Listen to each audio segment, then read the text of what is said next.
کرنا. اور پیر میر علی شاہ رحمۃ اللہ علیہ نے تو کمال بات اس ذکر کے حوالے سے فرمائی. آپ نے فرمایا کہ یہ ملتان کے علاقے میں ایک آم ہوتا ہے جس کو لاچی آم کہتے ہیں. وہ لاچی کے اندر درخت کاٹ کر کے اس کے اندر آم کی کلم لگاتے ہیں, تو وہ جب آم کھاتے ہیں تو خوشبو ساتھ لاچی کی آتی ہے. افسوس ہے کہ پاکستان میں جو اچھی چیزیں ہوتی ہیں وہ باہر امپورٹ ہو جاتی ہیں, یہاں ملتی کم ایکسپورٹ ہو جاتی ہیں, لیکن وہ آم اس کی ایک خاصیت ہوتی ہے. تو پیر میر علی شاہ رحمۃ اللہ علیہ فرماتے ہیں کہ جس طرح آم کے اندر, لاچی والے آم کے اندر اگر اس کے اندر قلم لگائی جائے تو وہ خوشبو دیتا ہے, اسی طرح گناہگار دل کے اندر اگر اللہ کے ذکر کی قلم لگا دی جائے تو اس گناہگار دل سے بھی اللہ کی ولایت کی خوشبو آنا شروع ہو جاتی ہے. کیونکہ توبہ کے بعد یہ ذکر پہلا درجہ ہے جو انسان کو ولایت تک لے کے جاتا ہے, اور وہ کسی غیر کا ذکر نہیں ہے, رب کا ذکر ہے, اللہ کا ذکر ہے. آئیے ذوق اور محبت کے ساتھ اس پاک نام کو بلند کیجیے گا.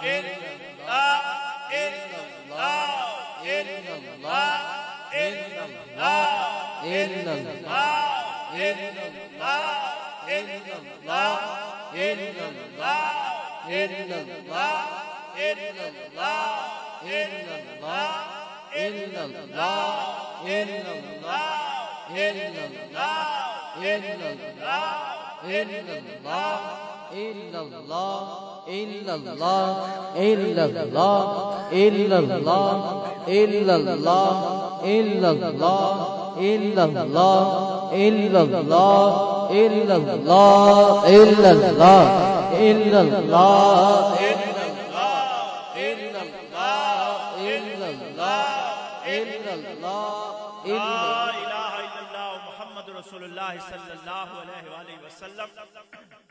اب اس میں ذات اللہ کا ذکر ہوگا. یہ اللہ تبارک و تعالیٰ کا ذاتی نام ہے. 99 اس کے صفاتی نام ہے, لیکن ایک اللہ اس کا ذاتی نام ہے.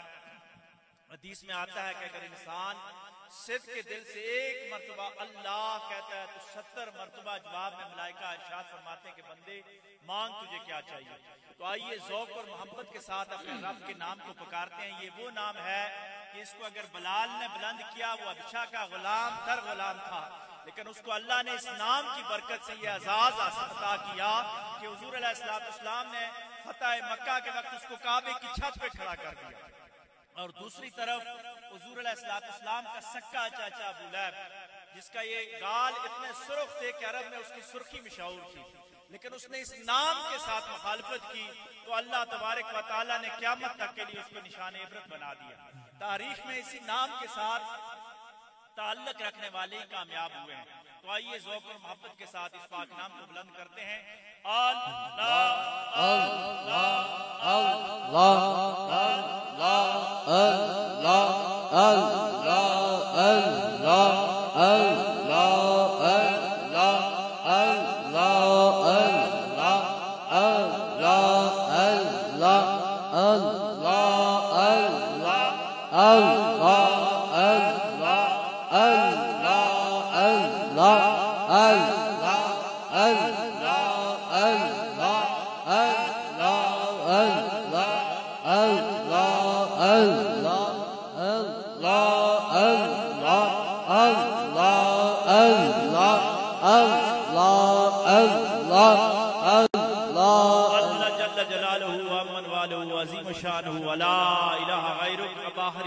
ذکر عروجی اللہ کا ذکر ہوگا. اسی طرح آواز ملا کر ذوق و محبت کے ساتھ ذکر کرنا ہے. یہ نوجوانوں کے لیے بات عرض کرتا چلوں کہ آپ نے یہ دیکھا ہوگا, یہ سنا ہوگا کہ لوگ کہتے ہیں جب ڈپریشن ہو جاتی ہے تو مری اور سوات چلے جائیں, شمالی علاقہ جا چلے جائیں تو سکون آتا ہے. جدید سائنس نے اس کو امپروو کیا ہے کہ کیسے سکون آتا ہے. ہوتا یہ ہے کہ یہ درخت آقا علیہ السلام کے حدیث کا مفہوم ہے کہ سبز جو درخت ہے یہ اللہ کا ذکر کرتے ہیں, اور جو درخت بھی اللہ کا ذکر چھوڑ دیتا ہے تو اس میں موت ہو جاتی ہے, وہ خشک ہو جاتا ہے. یہ نشان ہے کہ اللہ اس کو بغیر ذکر کے بھی اتنا عرصہ مہلت دیتا ہے کہ یہ زندہ رہے. تو درخت اگر ذکر کرتے ہیں, لوگ شہروں میں تنگ و تاریک زندگی گزارتے ہیں کیونکہ سیمنٹ سریا یہ بے جان چیزیں یہ ذکر نہیں کرتی, لیکن کیوں وہ مری کی طرف طرف آتے ہیں، گاؤں میں آتے ہیں، دیہات میں آتے ہیں، تو یہ درختوں کی صحبت کی وجہ سے ان کو ذہنی طور پر سکون آ جاتا ہے۔ اگر درخت اللہ کا ذکر کرے، آپ اس کے پاس چلے جاؤ تو آپ کو سکون ملتا ہے۔ اگر بندہ خود اللہ کا ذکر کرنا شروع کر دے تو اس کی زندگی میں کتنا بڑا سکون آ جائے گا۔ آپ یہ آزما کے دیکھ لیں، یہ زمان و مکان کا ایک پورا فلسفہ ہے کہ آپ کسی درخت کی چھاؤں میں بیٹھ جائیں اور دھوپ میں بیٹھے ہوں تو دھوپ میں بیٹھنے سے یا ارد گرد بیٹھنے سے درخت کے نیچے بیٹھتے ہوئے زیادہ اثر پڑتا ہے، کیونکہ وہ ذکر کی شعائیں ڈائریکٹ آپ کے قلب کے اوپر پڑ رہی ہوتی ہیں، وہ اللہ کا نام لے رہا ہوتا ہے۔ اگر بندہ خود اللہ کا نام لے تو کتنی بڑی رحمتیں انسان کے اوپر نازل ہو سکتی ہیں۔ موقع نہیں ہے کہ اس کے حوالے سے مزید گفتگو کی جائے، مختصر بات کر کے میں آگے چل رہا ہوں، صرف اشارے دے رہا ہوں۔ آئیے ذوق اور محبت کے ساتھ اللہ کا ذکر کرتے ہیں۔ یہ وہ ذکر ہے کہ بزرگ فرماتے ہیں کہ اللہ اللہ کرتے ہو نظر آیا مجھے، ہو میں جب گم ہوا پھر تو نظر آیا مجھے۔ اور کلیر والے صابر پیا رحمۃ اللہ علیہ نے کمال بات کہی کہ ہو میں اس طرح ڈوب ہے صابر، ہو میں اس طرح ڈوب ہے صابر کہ بجز ہو کے غیر ہو نہ رہے۔ اور کچھ لوگ کہتے ہوں گے کہ یہ اللہ کہاں سے آ گیا، تو قرآن مجید کی جو سب سے عظیم آیت ہے آیت الکرسی، اس کے جو پہلے لفظ اللہ، یہاں سے اس کی ابتدا ہوتی ہے اللہ لا الہ الا هو الحی القیوم، تو یہ اس کے پہلے دو حرف ہے اللہ ہو، تو اس انداز کے ساتھ آپ نے اس کو پکارنا ہے۔ اللہ کا نام ہے، ذوق و محبت کے ساتھ اس پاک نام کو بلند کرنا ہے۔ میرا تھوڑا گلا خراب ہے، اس کی وجہ سے لمبا اس طرح نہیں چل سکتا، لیکن میں آپ کو جس طرح بتاتا ہوں آپ ذکر کرتے جائیں، انشاءاللہ اس میں رحمتوں اور برکتوں کا خاص نزول ہوگا۔ اللہ اللہ اللہ اللہ اللہ اللہ اللہ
لا الہ الا اللہ کے ساتھ ایک اور نام ملتا ہے تو ہمارا دین اسلام مکمل ہو جاتا ہے۔ وہ نام نامی اسم گرامی ہے میرے اور آپ کے آقا و مولا جناب محمد رسول اللہ صلی اللہ علیہ وآلہ وسلم کی ذات والا صفات ہے۔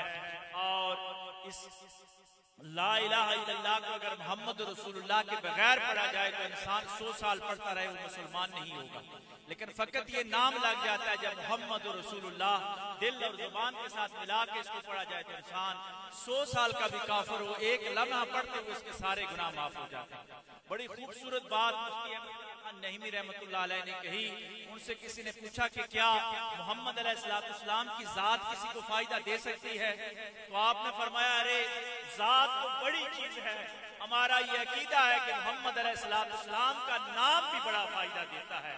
اس نے کہا حضرت اس بات کی دلیل دیجئے کہ محمد علیہ السلام کا نام کس طرح فائدہ دیتا ہے، تو آپ نے فرمایا کہ اگر تو لا الہ الا اللہ پڑھتا رہے 100 سال تک تو کافر ہے، جو ہی محمد علیہ السلام کا نام اللہ کے نام کے ساتھ ملائے گا تو مسلمان ہو جائے گا، تیرے پچھلے گناہ معاف ہو جائیں گے۔ تو آئیے اس نامی کے ساتھ اپنا تعلق جوڑتے ہیں، اور الحمدللہ ہمارے پاس اس ٹائم ملک پاکستان کے 2 عظیم نعتخوان ہیں، اور یہ عجیب اتفاق ہے کہ رمضان نشریات میں ان دونوں کے ساتھ میں مختلف چینلز پہ پروگرام بھی کرتا رہا ہوں۔ میری مراد ملک پاکستان کے مشہور ثنا خان جنہوں نے تلاوت کلام پاک سے بھی آپ کو محظوظ فرمایا، جناب خلیق الرحمان نقشبندی صاحب، اور نوجوانی میں اللہ تبارک و تعالیٰ نے ان کو بڑی عظمتوں سے اور شفقتوں سے اللہ تبارک و تعالیٰ کی خاص رحمتیں اور بزرگوں کی ان کی شفقتیں ہیں کہ 24 نیوز پہ پچھلے سے پچھلے سال پورا رمضان کا مہینہ رمضان نشریات کے خود چلاتے رہے ہیں، ایڈمن کے کام کرتے رہے، اللہ ان کے ذوق میں برکتیں عطا فرمائے۔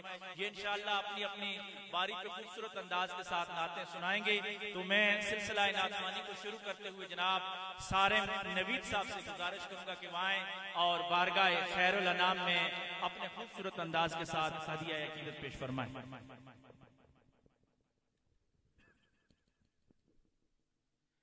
صلی اللہ علیہ یا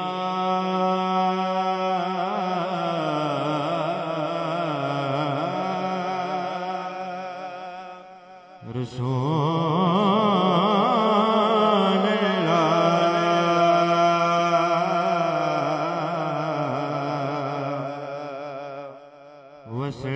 وسلم علیک یا حبیب اللہ، مل کے پڑھ لیجئے صلی اللہ علیہ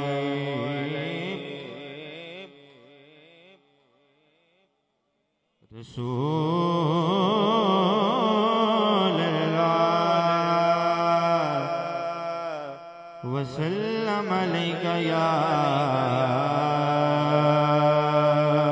حبیب اللہ، خوشبوئیں